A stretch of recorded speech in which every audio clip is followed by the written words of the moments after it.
உள்ள எங்கேயோ பிக்னிக் போகிற மாதிரி கூப்பிட்டே இருக்காங்க. நேற்று போகலான்னு கிளம்பணும், நேற்றையும் வரல, இன்னைக்கு தான் வந்திருக்கா. வாமா, ஏன் அங்கே நிற்கிற?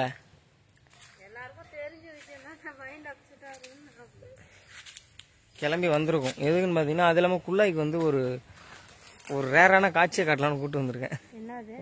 மாதுளை செடி பூத்துருக்கு. அதான் நல்லா இருக்கு பார்த்தீங்களா. அது காரணம் என்னன்னா, அதாவது அந்த மரம் தான், எல்லாம் சுற்றி மரம். அந்த சைடு இருந்தாலும் எங்கள் அப்பா எனக்கே தெரியாமல் எல்லாத்தையும் விட்டி எவ்வளோ வெறும் 7,000 ரூபாய்க்கு வித்தன்னு பொய் சொல்றாரா உண்மை சொல்றாரா தெரியல. மொத்தம் ஒரு 4 மரம். இதை விட மொத்தமா இருந்த தேக்கு மரம் ஒண்ணு, வேம்பு ஒண்ணு, எல்லாத்தையும் பிடிச்சி வெட்டி வித்துட்டாரு. ஒன்றை என்ன காட்டுறான்னா, இந்த மாதுளம் செடி பூ நிறைய வச்சிருக்கு, அதான் காட்டுறாங்க. மாதுளம் பூ பார்த்ததே இல்லைல்ல, நீ குருத்து வரும்போது இதுல இருக்கு அதிகமா பூ வரும், எல்லாம் கொட்டி போயிருங்க. அது என்ன காரணம், அதுக்கு சத்தே பத்துல, அதனாலதான் கொட்டுது. வெயில் படணும் மெயினா மரத்துல, அப்பதான் வந்து இது பூக்கும். ஆமா.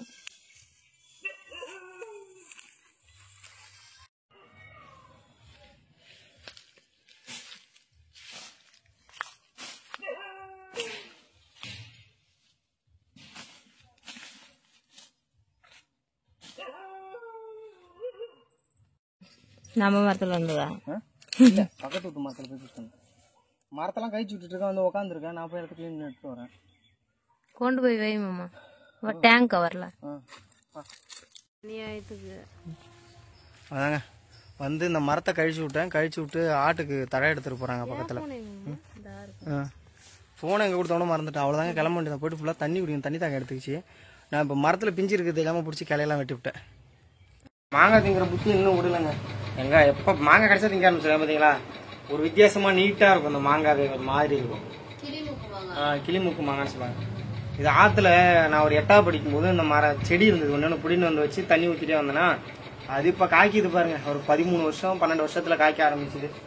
அது ஆனா 3 வருஷமா காய்ச்சிட்டு தான் இருக்கு. இந்த வருஷம் சரி அதான் காய்க்கிறேன்னு சொல்லிட்டு தான் போய் மரத்தை எல்லாத்தையும் ஃபுல்லா கழிச்சு விட்டோம்.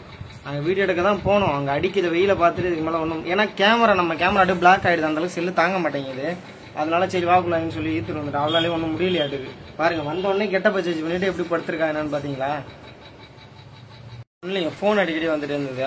எனக்கு யார் ஃபோன் பண்ணாங்கன்னு பார்த்தீங்கன்னா கடங்காரங்களாம். IDFCல ஒரு செல்லு ஒன்று வாங்கினாங்க ஒருத்தருக்கு. வாங்கிட்டு அந்த அமௌண்ட்டையும் நான் கட்டிட்டேன். அது ஒரு 2 நாள் லேட் ஆனதுனால ஓடி போட்டாங்க. நான் கட்டின அமௌண்ட்டை வந்து இன்ட்ரெஸ்ட் மாதிரி பிடிச்சிட்டாங்களா. அதுல இருந்து இப்போ கிட்டத்தட்ட ஒரு வருஷமா எனக்கு கால் நிற்காம வரும். நானும் சலிக்காம அதை அட்டன் பண்ணிட்டே தான் இருப்பேன். இங்கே இப்போதைக்கு கட்டுற ஐடியா இல்லைங்க. ரொம்ப பெரிய அமௌண்ட்லாம் இல்லை, ஒரு 2000 ரூபா தான். இருந்தாலும் அது பெரிய இதாக தெரியுது. அதை கட்டி முடிக்கணும். ஆனா நீங்க யாருக்கா போயிட்டு இந்த மாதிரி லோன் எடுக்க செல் எடுக்குன்னு யாரும் கையெழுத்து போட்டு ஆல்ட் நம்பரை கொடுத்துறாதீங்க. ஏன்டா கொடுத்துன்ற மாதிரி ஆயிடும். நம்பர்லாம் மாத்துற மாதிரி ஆகும். அந்த அளவுக்கு டார்ச்சர் பண்ணாங்க. சிஸ்டத்துல இருந்து கால் வந்துட்டே இருக்கும், நிக்கவே நிக்காது. நைட்டு 1 மணி கூட வரும். நான் தினேஷ்குமார் மணி கிட்ட பேசுறேன், ஆமாங்க அப்படின்னு யாராவது இந்த நேரத்துல அப்படின்ட்டு தான் இருக்கும்.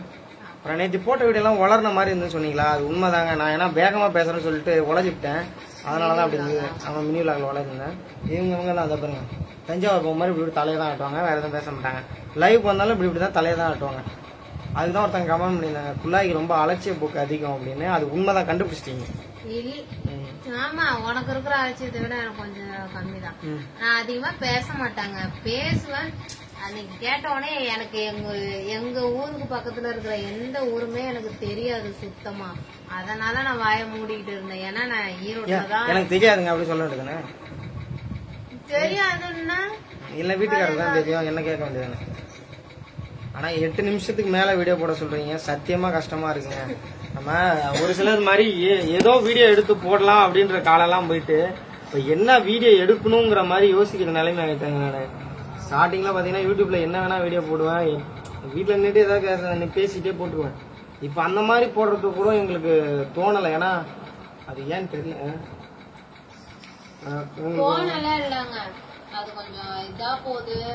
அதுவும் இல்லாம சிச்சுவேஷனும் மாறிச்சு. இப்போ முன்ன மாதிரி நான் நார்மலா இருந்தாலும் வச்சுக்கோங்களேன், ஒரு டக்குன்னு ஒரு ட்ரெஸ் மாத்திட்டு வந்துடுவேன். எங்க போறதுனால அந்த ட்ரெஸ்ஸோடயே இருப்பேன். இப்ப நாள் ஆக ஆக நமக்கு வந்து இந்த பிரெக்னெண்டா இருக்கிறதுக்கும் ரொம்ப வேர்க்குது, ரொம்ப கசகசன்னு இருக்கு. ட்ரெஸ் மாத்துறதுக்குலாம் ரொம்ப இதா இருக்கு. அதுதான் ரீசன், வேற ஒண்ணும் கிடையாது. முன்னெல்லாம் நார்மலா இருந்தா அந்த ட்ரெஸ் உமிய முள்ள நிமிர முள்ள, அதனாலதான் அதுதான் ரீசன். நார்மலா இருந்தாலும் நம்ம ஈஸியா குமிவோம், ஈஸியா எல்லா வேலையுமே சகஜமா செய்வோம். ஏன்னா இந்த டைம்ல எதுவுமே ஒரு பார்த்து மெதுவா உட்கார்றதுனால எதுனாலும் மெதுவா தான் செய்யணும். அதனால கொஞ்சம் இதா இருக்கு. நானுமே வெளியில போயிட்டு வீடியோ போடலாம் யோசிப்பேங்க. எங்க போறது, போனா சுத்தி சுத்தி போலாம், தனியா போக ஒரு மாதிரி இருக்கு. தனியா நான் இதுல எங்கேயுமே போனது இல்லையா, அதனாலதான் சரி அப்படியே எங்கேயோ சுத்தி சுத்தி நம்ம என்ன பண்றோமோ வீட்டு உள்ளே வளைச்சு வீடியோ போட்டுட்டு இருக்கோம். ரீல்ஸும் பண்றது இல்ல. பாத்தீங்கன்னா ரீல்ஸ் பண்ணலான்னு பார்த்தாலும் அதுக்கும் இடமும் செட் ஆகல, ஒன்னும் செட் ஆகல. வீட்டுல பண்ணாலும் அந்த கண்ணாடிட்ட பண்ணும்போது அவ்வளவுக்கு நல்லா இல்ல. நல்லா ஒரு ரீல்ஸ் 2 ரீல்ஸ் விட்டோம். நான் எதை ரொம்ப கஷ்டப்பட்டு பண்றோமோ அது போவே போகாது. நான் எதை ஏனதரமா பண்றோமோ அது போயிடுது. அது பயந்துட்டு தான் இப்பெல்லாம் வந்து பெருசா அதை எஃபெக்ட் போட்டுக்கிறது இல்லை. அப்படி இதுக்கு மேல வீடியோ கண்டினியூ பண்ண முடியாது. எனக்கு தெரியும் இந்த வீடியோ சின்னதாக தான் இருக்கும்னு. இன்னும் ஒரு வாரம் அதுக்கப்புறம் கண்டிப்பா வீடியோ ஓரளவுக்கு நல்லா போகும்னு நினைக்கிறேன். இப்படியும் நம்ம போய் தான் ஊருக்கு போறோம். ஒரு வாரத்துல நான் கிளம்பிடலான்ட்டு தான் இருக்கேன். ஏன்னா இங்கே பாத்தீங்கன்னா நிறைய இதாயிட்டு இருக்குது. இப்போ அடிக்கடி வலி வருதுன்றா. வலினா அந்த மாதிரி இல்லை, இருந்தாலும் நமக்கு ஒரு பயம். இங்க தனியா இருக்கும், பாக்குறதுக்கு யாரும் இல்ல. திடீர்னு ஏதாவது ஒண்ணு என்னால ஒன்னும் சமாளிக்க முடியாது. அவங்க அம்மா வந்துட்டாங்கன்னா ஓரளவுக்கு பயம் இல்லாம இருக்கலாம். கொண்டு விட்டு வந்து நான் இங்க வேலைக்கு போனாலுமே அவ வீடியோ போட்டுருக்கான். சாயங்கால டைம்ல நாங்க போயிட்டு ஏதாவது பண்ணுவேன். அதனாலதான் இப்ப இங்க இருக்க வேணாம் அப்படின்னு தோணுது. ஏன்னா ஜிஹெச் எல்லாம் பக்கத்து தான் இருக்கு. ஒரு வலி வருது, ஒரு ட்ரெஸ் எடுக்கணும், கூட மாற லேடிஸ் யாரும் இல்லை. எனக்கு என்ன பண்ணணும் போனது எதுவும் தெரியாது. அது பயந்துட்டு தான் போடிங்கிற. இப்ப என்னமோ நான் 9ஆம் மாசம் தான் போவேன், 10ஆம் மாசம் ஃபர்ஸ்ட்ல தான் போவேன், அப்படி இப்படின்ட்டு இவன் உட்காந்துருக்கிறா. 9ஆம் மாசம் கடைசிலேயே போலாமா அப்படியே முழுங்குறா. அவன் பேசுறது உங்களுக்கு கேட்டுதான் என்னன்னு தெரியல. இல்லங்க இப்பவே போய் மட்டும் என்ன பண்றது. சிவாவுக்கு மெயின் ஸ்கூல் யூகேஜி தான் படிக்கிறான். அப்போ அடுத்து 1ஆவது 2ஆவது போகும்போது தான் நமக்கு ரொம்ப கஷ்டம். இப்போ வந்து போலாம். இப்போ வந்து அவனுக்கு ஏதாவது கொஞ்சோண்டு கத்துக்கிறதுக்காக போறான். அடக்கொடக்கமா இருக்கிறது, பேசுறது, அதுக்கு தான் போயிட்டு இருக்கான். இப்போ உன்னோட பிரச்சனையை தான் நம்ம பார்க்கணுமே தவிர ஸ்கூலை பார்க்க கூடாது. என்ன அப்படிதான் பார்த்தாங்க. என் புள்ள படிக்கணும். நான் 9ல 4 வருஷம் குப்பை கொடிது. இப்போ நான் சுத்திட்டு இல்லையா, அது மாதிரிதான் அவனுக்கு நோக்கம். அவன் படிப்பான் கண்டிப்பா. இப்போ இந்த வயசுல கூட்டு போய்க்கணும். அப்போ பெரிய போனாவ நம்ம மாத்தக்கூடாது. இவங்க எதையும் காதுல போட்டுக்க மாட்டாங்க. என்ன அவ்வளவுதான், இதே முடிச்சுக்கலாம். பாருங்க, அவ்வளவுதாங்க. பாய்ங்க, இன்னொரு வீடியோல மீட் பண்ணலாம். முக்கியமான விஷயம், வீடியோ ஃபுல்லா பார்க்கறவங்க தான் தெரியும். நான் வீடியோ போட்டே ஆகணுங்கிற கட்டாயத்தில் இருக்கேன். இந்த மாசம் நான் முடிஞ்ச அளவுக்கு ஒரு 5 வீடியோ போட்டு ஆகணுன்ற கட்டாயத்தை போறேன். யாரும் தப்பா நினைச்சுக்கிறீங்க. நான் அப்பப்போ நல்ல விளாக்ஸ் கண்டிப்பா மெயின்டைன் பண்ணி போடுறேன். எனக்கு மைண்டு சரியில்லை, எங்களோட சுச்சுவேஷன் சரியில்லை. அது சொன்னா புரியாது, ஒரு சிலருக்கு தான் புரியும்.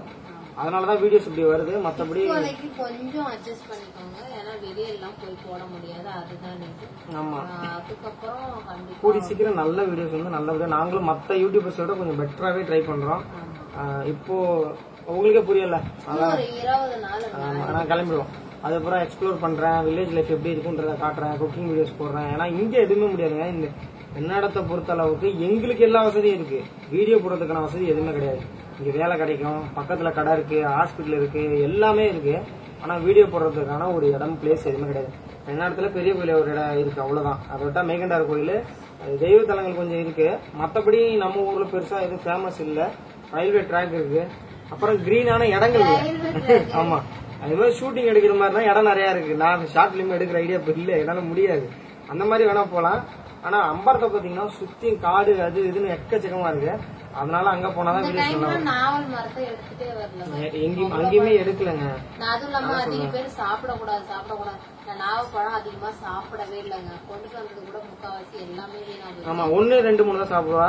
அது என்னன்னு கேட்டீங்கன்னா, நான் நல்லா படிச்சுட்டு தான் இவ்வளவு கொடுத்தா. அதுல விட்டமின் ஏ, சி, அப்புறம் வந்து ஐரன் இருக்கு. இது அளவுக்கு அதிகமா சாப்பிடும் போது மலச்சிக்கலோ இல்லைன்னா லூஸ் மோஷனா ஆகும். பிரெக்னென்ட் லேடிஸ் இது சாப்பிடனால லூஸ் மோஷன் ஆனா அவங்களுக்கு வந்து குளுக்கோஸ் எனர்ஜி லாஸ் ஆயிட்டு உடம்பு ஓவர்டைட் ஆகும். அதனால சாப்பிடக்கூடாது.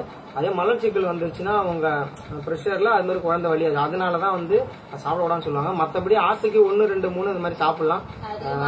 ஆமா, இது நல்லா படிச்சு தெரிஞ்சுட்டு தான் சொல்றேன். உளுலாம் அடிக்கல, யூஸ்ஃபுல்லா இருக்கும். ஆல்ரெடி பாத்துட்டேன். இங்க கடையில ஒரு டைம் வாங்குறேன்னு வீடியோ போட்டேன். அப்பவே ஒரு டாக்டர் சொல்லிட்டு இருந்தாங்க, 1, 2, 3 அதுக்குள்ள சாப்பிடலாம், அதுக்கு மேல சாப்பிடக்கூடாது அப்படின்னா. நான் சொன்னதான் ரீசன். அது ஏன் அதிகமா சாப்பிட, குழந்தை கருப்பா பிறக்கும்னு சொன்னீங்க, அதுக்கான சாத்தியம் எதுவுமே கிடையாது. ஏன்னு கேட்டீங்கன்னா அது ஒரு பழம், அவ்வளவுதான். அதனால குழந்தை கருப்பா பிறக்காது. இவளுமே அந்த மூட நம்பிக்கை கொஞ்ச நாள் இருந்தது. அவ்வளவுதாங்க. இன்னொரு வீடியோல மீட் பண்ணலாம். வழ குழந்தை பேசினா நான் பேசிடுவேன், இல்லைன்னா வீடியோ என்ன போறேன்னு தடுமாறுவேன். வாங்க.